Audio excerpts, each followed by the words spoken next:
Beltline to Broadway. Beltline, oh my, helps get through the tough times. Broadway, hooray. Let's all tune in to Beltline to Broadway. What do you say? You could binge any day, listening to Beltline to Broadway. Beltline to Broadway. On the 23rd day in the month of September, in an early year of a decade not too long before our own, the human race suddenly encountered a deadly threat to its very existence. And this terrifying enemy surfaced, as such enemies often do, in the most seemingly innocent and unlikely of places, at BroadwayCon. Hi, everyone. I'm Lauren Van Hamert, and this is the Beltline to Broadway podcast. This week, the cast and crew of the current off-Broadway production of Little Shop of Horrors commemorated the show's 40th anniversary. It's hard to believe, but the original off-Broadway production opened on May 20th, 1982. Since then, audiences can't seem to get enough of Mr. Mushnick, Audrey, Seymour, and his man-eating plant known as Audrey, too. But as you'll hear, the voice behind the most current incarnation of this great puppet caper is more soft-hearted than sinister. I caught up with Aaron Harrington a few weeks ago at BroadwayCon. Here's our conversation. 2019 into 2020 was probably like my most favorite time of being in New York and being in the audition scene.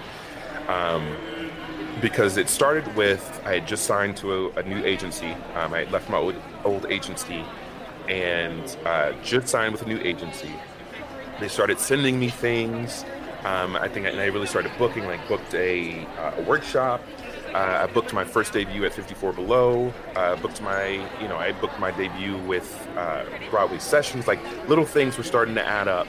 And at some point, my agent sent me this audition for Little Shop. Now, prior to signing with all of them, a friend and I had gone to go audition when we first got the audition notice. And it was the very initial one, but we didn't hear anything back. So I found it really interesting that when, all this stuff started happening, my agent was like, oh, by the way, Little Shop wants to see you. And so I lit up and I was ready to go. So I go to this audition and it was perfect. The pianist was a friend of mine, and I was like, oh, this is great. This is already set up. And then everyone behind the table, the director, the choreographer, the assistant director, the assistant choreographer, and the casting agent, they were the most friendly group of people for an audition I'd ever had. So it literally became the most easy-going audition I'd ever had. And I think it translated into me singing the song for them, and it translated into just the energy in the room. Most solid audition that I've ever had. And all of a sudden, my agents called me like, hey, got something to tell you. You booked the role. And from then on, I guess we'll get to that, but at least that was the point where I was like, great, I got this role. Call my mom. I'm like, Mom, I got the role. I'm in tears, and I'm trying to balance myself between still being a responsible adult to do my job and also being overwhelmed. So literally the day after I called my mom, I think I called her on the 1st, and we started rehearsals on the 3rd. And we got straight into it. It just a quick turnaround. And we started rehearsals. I'm meeting the cast for the first time.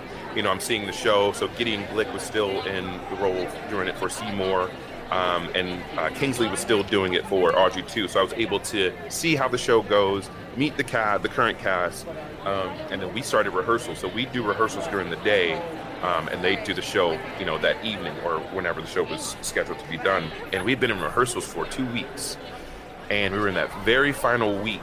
And that's when, Jeremy and I were finally starting to get the groove of being able to go through the entire first act. And we also had, some new urchins stepping in. So we were really getting, into the groove of really taking this, to the stage.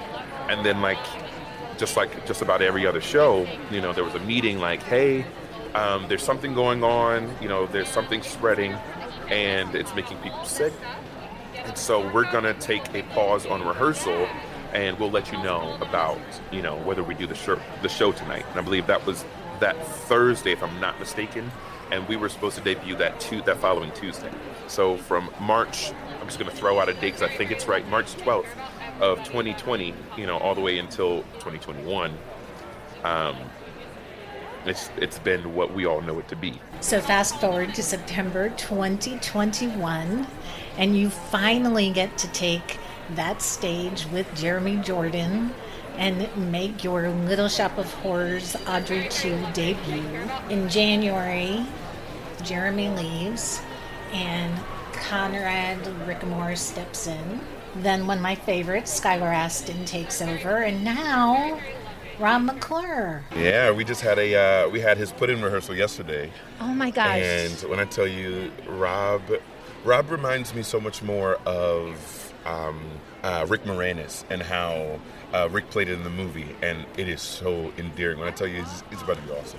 He's going to be awesome. So here's my question. Yeah. As you have all of these new Seymours come in, and the two of you are interacting so intimately, even though you're up in a booth and he's on the stage, how does your performance change playing off of theirs?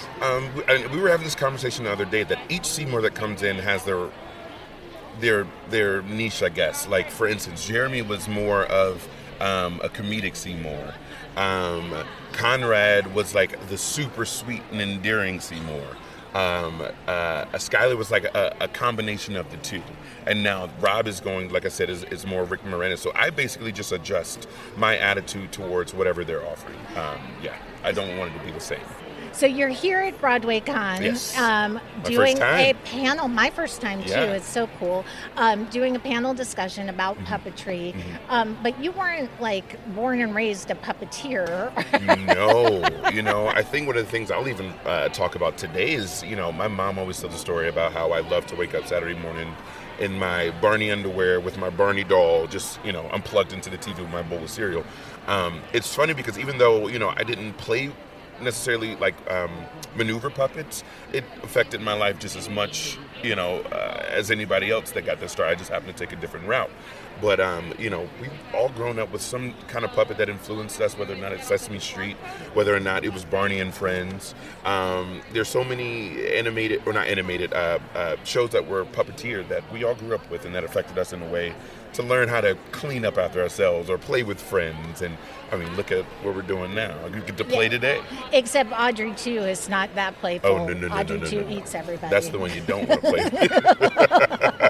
That's the one you don't want to play with. So there's three of you operating Audrey 2. You're the voice. There's two guys inside. Yes. I did not realize there's actually a guy like sitting in the planter operating arms and legs. I can't even imagine the physical stamina that takes. Those poor guys, and of course they do PT, in between the shows to make sure that their body is being able to keep up with the movement. But it's Eric Wright and Teddy Udane.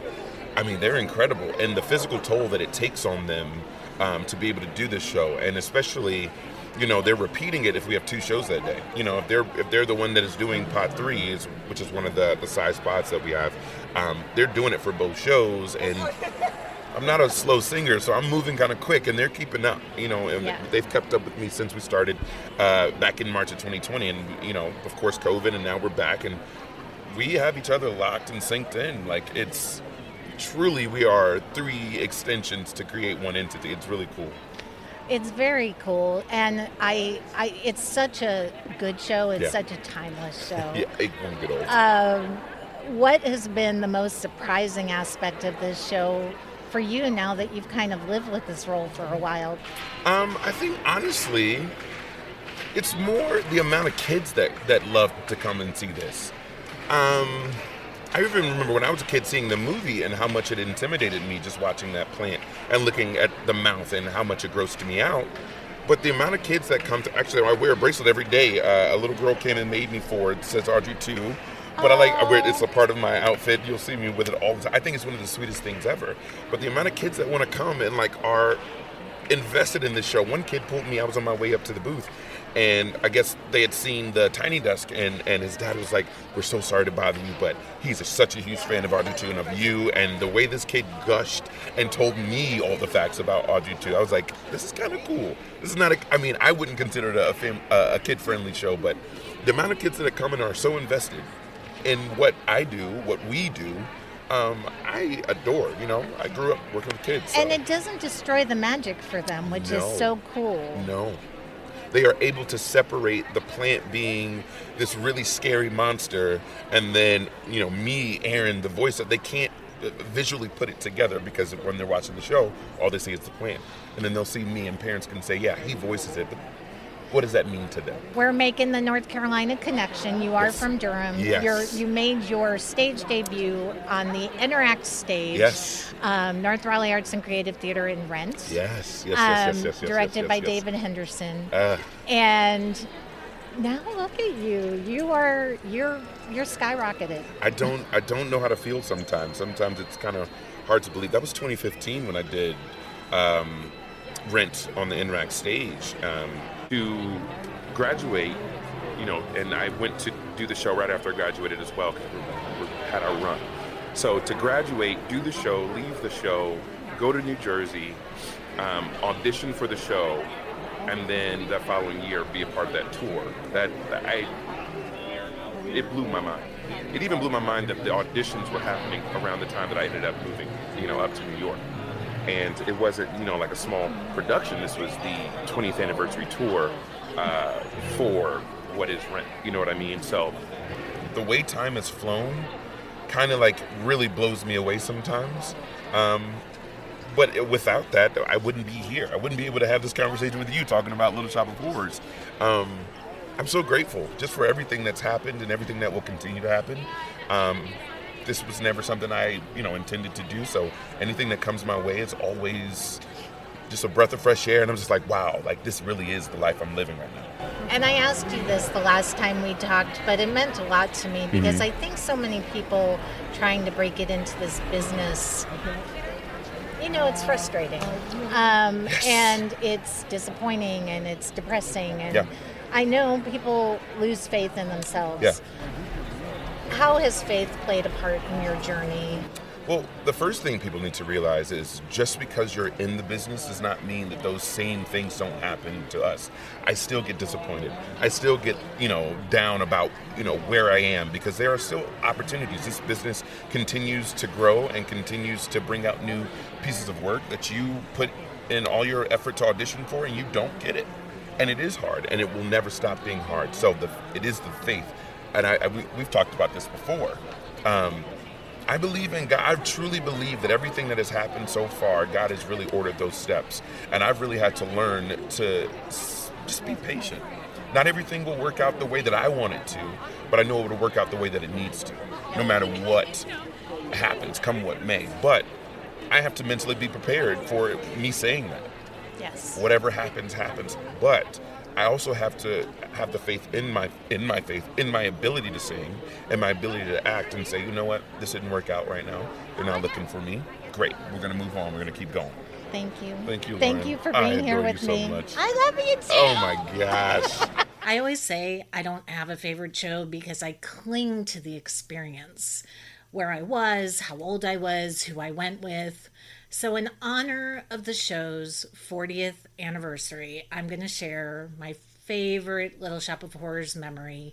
I first saw the show when I was about 14 years old in the West End with my brother, who was about 8 at the time. We really wanted to see Cats, but we couldn't get tickets, and someone recommended this show to my parents. So not knowing anything about it, my brother sat next to me, and at the end of that production, these vines dropped from out of the ceiling and onto the audience.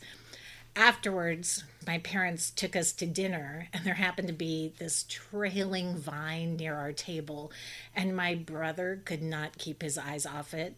The expression on his face was priceless, eyes bulging out of his head, moving back and forth like a pendulum, and that experience is forever burned in my brain as a core memory. Of course, if you're in New York City, you can make your own memories and see Little Shop of Horrors, which is playing at the West Side Theater. I'll put a link to tickets in the episode notes. If you like what you've heard today, please consider subscribing to this podcast.